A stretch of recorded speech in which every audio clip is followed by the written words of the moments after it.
ਸਤਿ ਸ਼੍ਰੀ ਅਕਾਲ ਜੀ। ਉਮੀਦ ਕਰਦੇ ਹਾਂ ਕਿ ਤੁਸੀਂ ਸਾਰੇ ਠੀਕ ਠਾਕ ਹੋਵੋਗੇ। ਅੱਜ ਦੀ ਇਸ ਵੀਡੀਓ ਦੇ ਵਿੱਚ ਆਪਾਂ ਗੱਲ ਕਰਾਂਗੇ ਨਿਊਜ਼ੀਲੈਂਡ ਦੀ ਹਿਸਟਰੀ ਦੇ ਬਾਰੇ, ਜਾਣਾਂਗੇ ਇੱਥੋਂ ਦੇ ਇੰਡੀਜਨਸ ਲੋਕਾਂ ਨੂੰ ਤੇ ਇਹ ਵੀ ਜਾਣਾਂਗੇ ਕਿ ਨਿਊਜ਼ੀਲੈਂਡ ਨੇ ਆਪਣੀ ਸਟੇਬਲ, ਕਰਪਸ਼ਨ ਫ੍ਰੀ ਤੇ ਟਰਾਂਸਪੇਰੈਂਟ ਡੈਮੋਕ੍ਰੇਸੀ ਦਾ ਸਫ਼ਰ ਕਿਸ ਤਰ੍ਹਾਂ ਤੈਅ ਕੀਤਾ ਤੇ ਅੱਗੇ ਚੱਲਦੇ ਹੋਏ ਆਪਾਂ ਇਸ ਨੂੰ ਇੰਡੀਆ, ਚਾਈਨਾ ਤੇ ਹੋਰ ਇੰਗਲਿਸ਼ ਸਪੀਕਿੰਗ ਵਰਲਡ ਦੇ ਕੰਟੈਕਸਟ ਦੇ ਵਿੱਚ ਵੀ ਜਾਣਨ ਦੀ ਕੋਸ਼ਿਸ਼ ਕਰਾਂਗੇ। ਜੇਕਰ ਆਪਾਂ ਨਿਊਜ਼ੀਲੈਂਡ ਦੀ ਹਿਸਟਰੀ ਦੀ ਗੱਲ ਕਰੀਏ ਤਾਂ ਨਿਊਜ਼ੀਲੈਂਡ ਇਨਸਾਨਾਂ ਦੁਆਰਾ ਵਸਾਈ ਜਾਣ ਵਾਲੀ ਆਖਰੀ ਰਹਿਣਯੋਗ ਧਰਤੀ ਸੀ। ਇਸੇ ਕਾਰਨ ਨਿਊਜ਼ੀਲੈਂਡ ਦੀ ਧਰਤੀ ਦੇ ਉੱਤੇ ਪਾਏ ਜਾਣ ਵਾਲੇ ਪੇੜ ਪੌਦੇ ਤੇ ਪੰਛੀ ਨੇ ਜਿਹੜੇ ਉਹ ਬਾਕੀ ਦੁਨੀਆ ਦੇ ਨਾਲੋਂ ਬਹੁਤ ਜ਼ਿਆਦਾ ਵੱਖਰੇ ਨੇ। ਸਾਇੰਟਿਸਟਾਂ ਦੇ ਅੰਕੜਿਆਂ ਦੇ ਮੁਤਾਬਕ ਲਗਭਗ 1280 ਤੋਂ ਲੈ ਕੇ 1350 ਈਸਵੀ ਤੱਕ ਇੱਥੇ ਸਭ ਤੋਂ ਪਹਿਲੇ ਹਿਊਮਨਸ ਆਏ ਸੀ ਜਿਹੜੇ ਪੋਲੀਨੇਸ਼ੀਅਨ ਆਈਲੈਂਡਸ ਤੋਂ ਆਏ ਸੀ ਤੇ ਨਿਊਜ਼ੀਲੈਂਡ ਦੇ ਆਲੇ ਦੁਆਲੇ ਤੇ ਨਿਊਜ਼ੀਲੈਂਡ ਦੇ ਜਿਹੜੇ ਦੋ ਟਾਪੂ ਨੇ, ਨਾਰਥ ਆਈਲੈਂਡ ਤੇ ਸਾਊਥ ਆਈਲੈਂਡ ਦੇ ਉੱਤੇ ਆ ਕੇ ਵਸੇ ਤੇ ਉਹਨਾਂ ਨੇ ਆਪਣਾ ਇੱਕ ਬਹੁਤ ਹੀ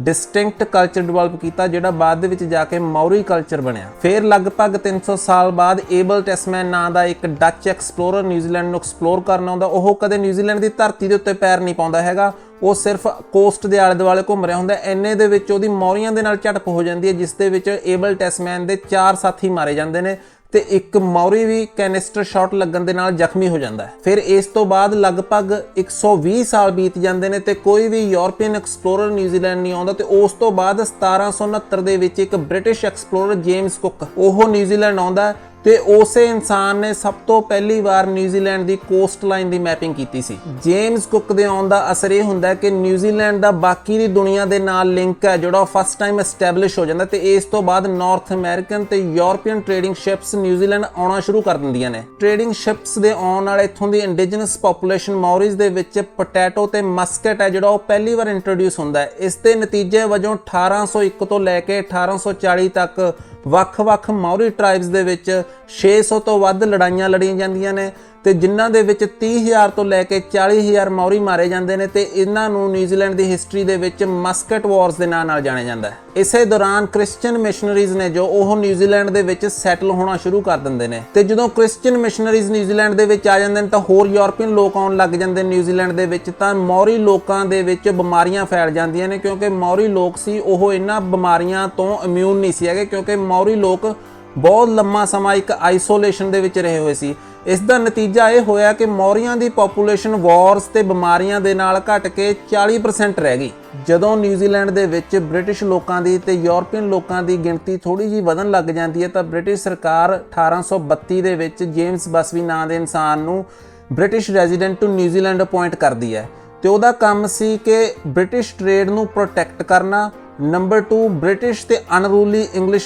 ਟਰੈਵਲਰ ਸੀ ਜਿਹੜੇ ਉਹਨਾਂ ਦੇ ਵਿਚਾਰੇ ਹੋਣ ਵਾਲੀ ਖਿੱਚੋਤਾਣ ਨੂੰ ਖਤਮ ਕਰਨਾ ਤੇ ਤੀਜਾ ਜਿਹੜੇ ਇੰਗਲੈਂਡ ਤੋਂ ਭੱਜੇ ਹੋਏ ਕ੍ਰਿਮੀਨਲ ਸੀ ਉਹਨਾਂ ਨੂੰ ਫੜ ਕੇ ਦੁਬਾਰਾ ਇੰਗਲੈਂਡ ਲੈ ਕੇ ਜਾਣਾ। ਜਿਵੇਂ ਕਿ ਆਪਾਂ ਨੂੰ ਸਾਰਿਆਂ ਨੂੰ ਪਤਾ ਹੀ ਹੈ ਕਿ 18ਵੀਂ ਸਦੀ ਕਲੋਨੀਅਲ ਪਾਵਰਸ ਦੀ ਸਦੀ ਸੀ ਤੇ ਇਹਨਾਂ ਕਲੋਨੀਅਲ ਪਾਵਰਸ ਨੂੰ ਜਿੱਥੇ ਲੁੱਟ ਖਸੁੱਟ ਦੀ ਓਪਰਚੁਨਿਟੀ ਮਿਲਦੀ ਸੀ ਉੱਥੇ ਹੀ ਪਹੁੰਚ ਜਾਂਦੇ ਸੀ। ਸੋ 1835 ਦੇ ਵਿੱਚ ਇੱਕ ਚਾਰਲਸ ਦੀ ਥੈਰੀ ਨਾਂ ਦੇ ਇਨਸਾਨ ਨੇ ਇਹ ਘੋਸ਼ਣਾ ਕੀਤੀ ਕਿ ਉਹ ਨਿਊਜ਼ੀਲੈਂਡ ਦੇ ਵਿੱਚ ਛੇਤੀ ਹੀ ਇੱਕ ਫ੍ਰੈਂਚ ਸੈਟਲਮੈਂਟ ਬਣਾਉਣਗੇ। ਸੋ ਇਸ ਤੋਂ ਘਬਰਾ ਕੇ ਮੌਰੀਜ਼ ਨੇ ਯੂਨਾਈਟਿਡ ਟ੍ਰਾਈਬਸ ਆਫ ਨਿਊਜ਼ੀਲੈਂਡ ਬਣਾਇਆ ਤੇ ਉਹ ਇੰਗਲੈਂਡ ਦੇ ਰਾਜੇ ਵਿਲੀਅਮ ਦੀ 4th ਕੋਲੇ ਪ੍ਰੋਟੈਕਸ਼ਨ ਦੀ ਮੰਗ ਕਰਨ ਚਲੇ ਜਾਂਦੇ ਨੇ। ਸੋ ਜਦੋਂ ਇਹ ਸਾਰੀ ਅਨਰੈਸਟ ਚੱਲ ਰਹੀ ਸੀ ਤਾਂ ਕਲੋਨੀਅਲ ਆਫਿਸ ਹੁੰਦਾ ਸੀ ਉਹਨਾਂ ਸਮਿਆਂ ਦੇ ਵਿੱਚ ਯੂਕੇ ਦੇ ਵਿੱਚ ਜੋ ਕਿ ਨਾਰਥ ਅਮਰੀਕਾ, ਇੰਡੀਆ, ਅਫਰੀਕਾ ਜਿੱਥੇ ਵੀ ਬ੍ਰਿਟਿਸ਼ ਅੰਪਾਇਰ ਦੀਆਂ ਕਲੋਨੀਜ਼ ਹੁੰਦੀਆਂ ਸੀ ਉਹਨਾਂ ਦੇ ਨਾਲ ਡੀਲ ਕਰਦਾ ਸੀ। ਉਹ ਇੱਕ ਕੈਪਟਨ ਵਿਲੀਅਮ ਹੌਬਸਨ ਨੂੰ ਨਿਊਜ਼ੀਲੈਂਡ ਭੇਜਦੇ ਨੇ ਤੇ ਉਸ ਦਾ ਕੰਮ ਸੀ ਕਿ ਨਿਊਜ਼ੀਲੈਂਡ ਦੇ ਵਿੱਚ ਬ੍ਰਿਟਿਸ਼ ਸੋਵਰੇਨਿਟੀ ਨੂੰ ਰੀਕਲੇਮ ਕਰਨਾ ਤੇ ਮੌਰੀਆਂ ਦੇ ਨਾਲ ਇੱਕ ਟ੍ਰੀਟੀ, ਇੱਕ ਸੰਧੀ ਨੂੰ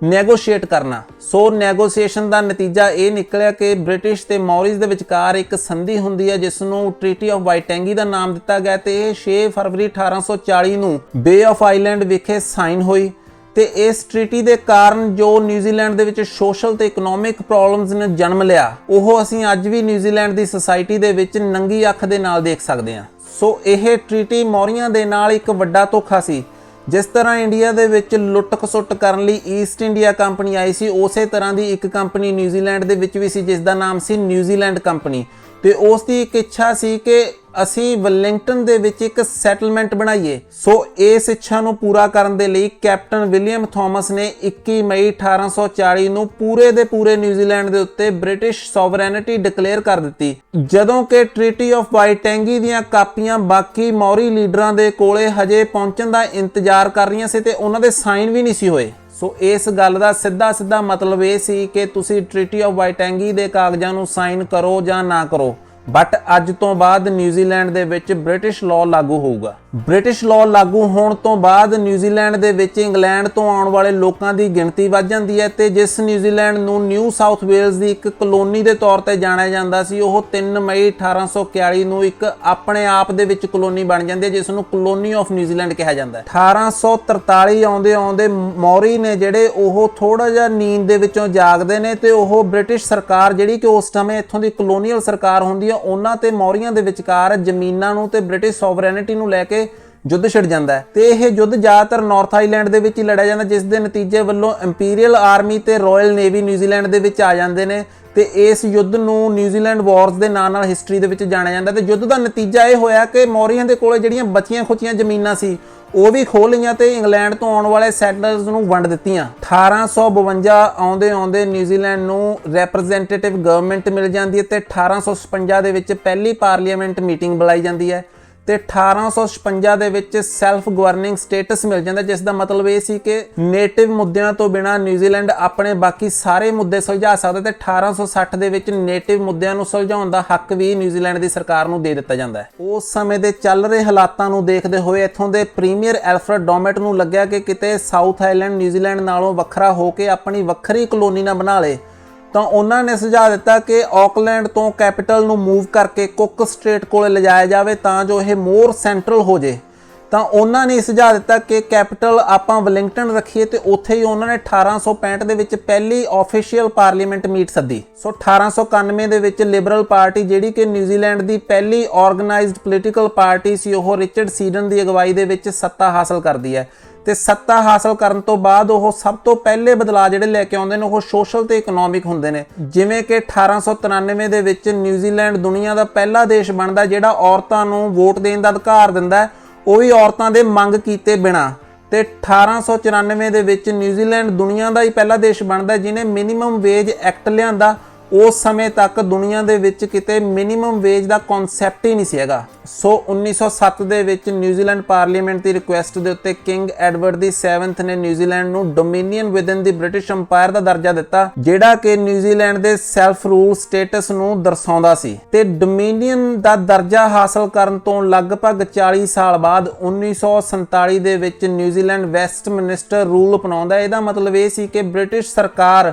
ਨਿਊਜ਼ੀਲੈਂਡ ਦੀ ਸਹਿਮਤੀ ਤੋਂ ਬਿਨਾਂ ਨਿਊਜ਼ੀਲੈਂਡ ਦੇ ਬਾਰੇ ਕੋਈ ਕਾਨੂੰਨ ਪਾਸ ਨਹੀਂ ਕਰ ਸਕਦੀ ਹੈਗੀ। 20ਵੀਂ ਸਦੀ ਦੀ ਸ਼ੁਰੂਆਤ ਦੇ ਵਿੱਚ ਨਿਊਜ਼ੀਲੈਂਡ ਨੇ ਵਰਲਡ ਵਾਰ 1 ਤੇ ਵਰਲਡ ਵਾਰ 2 ਦੇ ਵਿੱਚ ਬ੍ਰਿਟਿਸ਼ ਗਵਰਨਮੈਂਟ ਦਾ ਪੂਰਾ ਸਾਥ ਦਿੱਤਾ ਤੇ ਇਹਨਾਂ ਜੰਗਾਂ ਦੇ ਵਿੱਚ ਹਿੱਸਾ ਲਿਆ ਤੇ 1930 ਦੇ ਵਿੱਚ ਆਉਣ ਵਾਲੇ ਗ੍ਰੇਟ ਡਿਪਰੈਸ਼ਨ ਕਰਕੇ ਨਿਊਜ਼ੀਲੈਂਡ ਦੀ ਇਕਨੋਮੀ ਤੇ ਇੱਥੋਂ ਦੇ ਲੋਕਾਂ ਨੇ ਬਹੁਤ ਜ਼ਿਆਦਾ ਸਫਰ ਕੀਤਾ ਤੇ ਇਸ ਸਫਰਿੰਗ ਦਾ ਨਤੀਜਾ ਇਹ ਹੋਇਆ ਕਿ ਪਹਿਲੀ ਵਾਰ ਨਿਊਜ਼ੀਲੈਂਡ ਦੀ ਪਾਰਲੀਮੈਂਟ ਦੇ ਵਿੱਚ ਇੱਥੋਂ ਦੀ ਲੇਬਰ ਸਰਕਾਰ ਚੁਣ ਕੇ ਗਈ, ਜਿਸ ਨੇ ਨਿਊਜ਼ੀਲੈਂਡ ਨੂੰ ਇੱਕ ਵੈਲਫੇਅਰ ਸਟੇਟ ਬਣਾਇਆ ਤੇ ਇੱਥੋਂ ਦੀ ਇਕਨੋਮੀ ਨੂੰ ਇੱਕ ਪ੍ਰੋਟੈਕਸ਼ਨਿਸਟ ਇਕਨੋਮੀ ਬਣਾਇਆ। ਜਦੋਂ ਵਰਲਡ ਵਾਰ 2 ਖਤਮ ਹੋਈ ਤੇ ਦੁਨੀਆ ਆਪਣੇ ਆਪ ਨੂੰ ਦੁਬਾਰਾ ਖੜਾ ਕਰਨ ਲੱਗੀ ਤੇ ਇਕਨੋਮਿਕ ਐਕਟੀਵਿਟੀ ਵਧੀ ਤਾਂ ਨਿਊਜ਼ੀਲੈਂਡ ਦੇ ਐਗਰੀਕਲਚਰਲ ਪ੍ਰੋਡਕਟਸ ਦੀ ਡਿਮਾਂਡ ਯੂਨਾਈਟਿਡ ਸਟੇਟਸ ਤੇ ਯੂਕੇ ਦੇ ਵਿੱਚ ਬਹੁਤ ਜ਼ਿਆਦਾ ਵੱਧ ਗਈ, ਜਿਸ ਕਰਕੇ 1950 ਤੇ 60 ਦੇ ਦਹਾਕਿਆਂ ਦੇ ਵਿੱਚ ਨਿਊਜ਼ੀਲੈਂਡ ਦੇ ਲੋਕਾਂ ਨੇ ਆਸਟ੍ਰੇਲੀਆ ਤੇ ਵੈਸਟਰਨ ਯੂਰਪ ਦੇ ਲੋਕਾਂ ਦੇ ਨਾਲੋਂ ਵਧੀਆ ਲਾਈਫਸਟਾਈਲ ਬਤੀਤ ਕੀਤਾ ਸੀ। ਬਟ ਇਹ ਜ਼ਿਆਦਾ ਦੇਰ ਨਾ ਚੱਲਿਆ ਕਿਉਂਕਿ 1973 ਦੇ ਵਿੱਚ ਇੰਗਲੈਂਡ ਨੇ ਯੂਰਪੀਅਨ ਇਕਨੋਮਿਕ ਕਮਿਊਨਿਟੀ ਨੂੰ ਜੁਆਇਨ ਕੀਤਾ, ਜਿਸ ਕਰਕੇ ਉਹਨਾਂ ਨੂੰ ਸਾਰਾ ਟ੍ਰੇਡ ਆਪਣਾ ਸ਼ਿਫਟ ਕਰਕੇ ਨਿਊਜ਼ੀਲੈਂਡ ਤੋਂ ਯੂਰਪ ਦੇ ਨਾਲ ਕਰਨਾ ਪਿਆ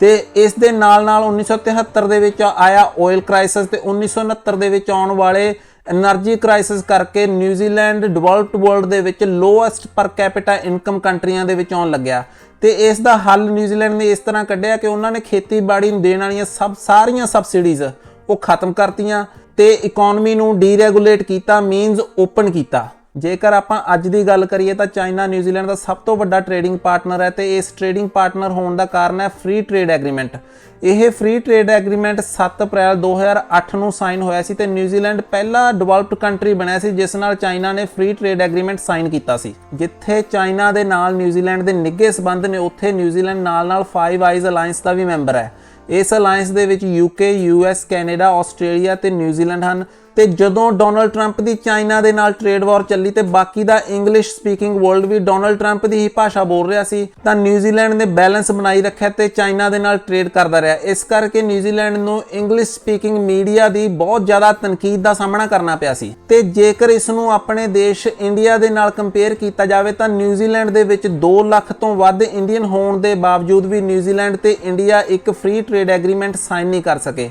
ਬਟ ਅੱਜ ਕੱਲ੍ਹ ਨਿਊਜ਼ਪੇਪਰ ਦੇ ਵਿੱਚ ਇੱਥੋਂ ਦੇ ਡਿਪਲੋਮੈਟਸ ਤੇ ਐਡੀਟਰਸ ਲਿਖਦੇ ਰਹਿੰਦੇ ਨੇ ਕਿ ਜੇਕਰ ਨਿਊਜ਼ੀਲੈਂਡ ਇੰਡੀਆ ਦੇ ਨਾਲ ਫ੍ਰੀ ਟ੍ਰੇਡ ਐਗਰੀਮੈਂਟ ਸਾਈਨ ਨਹੀਂ ਕਰਦਾ ਤਾਂ ਇੱਕ ਬਹੁਤ ਵੱਡੀ ਓਪਰਚੁਨਿਟੀ ਟ੍ਰੇਨ ਹੈ ਜੋ ਨਿਊਜ਼ੀਲੈਂਡ ਮਿਸ ਕਰ ਦਊਗਾ। ਨਿਊਜ਼ੀਲੈਂਡ ਦਾ ਇਤਿਹਾਸ ਐਕਸਪਲੋਰੇਸ਼ਨ, ਕੋਲੋਨਾਈਜੇਸ਼ਨ, ਜ਼ਮੀਨ ਅਤੇ ਪਹਿਚਾਨ ਦੇ ਲਈ ਸੰਘਰਸ਼ ਦੇ ਪਲਾਂ ਦੇ ਨਾਲ ਭਰਿਆ ਹੋਇਆ ਹੈ ਤੇ ਨਿਊਜ਼ੀਲੈਂਡ ਇੱਕ ਅਜਿਹੇ ਰਾਸ਼ਟਰ ਦੇ ਤੌਰ ਤੇ ਉੱਭਰ ਕੇ ਆਇਆ ਹੈ ਜੋ ਡਾਈਵਰਸਿਟੀ, ਇਕੁਐਲਿਟੀ ਅਤੇ এনवायरमेंट ਦੀ ਸੰਭਾਲ ਕਰਨ ਦੀ ਕਦਰ ਕਰਦਾ ਹੈ। ਤੇ ਇੱਥੇ ਹੀ ਇਹ ਵੀਡੀਓ ਹੁੰਦੀ ਹੈ ਖਤਮ। ਜੇਕਰ ਤੁਹਾਨੂੰ ਇਹ ਸਾਡੀ ਵੀਡੀਓ ਚੰਗੀ ਲੱਗੀ ਤਾਂ ਸਾਡੇ ਚੈਨਲ ਨੂੰ ਲਾਈਕ, ਸ਼ੇਅਰ ਤੇ ਸਬਸਕ੍ਰਾਈਬ ਜ਼ਰੂਰ ਕਰਨਾ ਤੇ ਅਗਲੀ ਵੀਡੀਓ ਤੱਕ ਰੱਬ ਰਾਖਾ।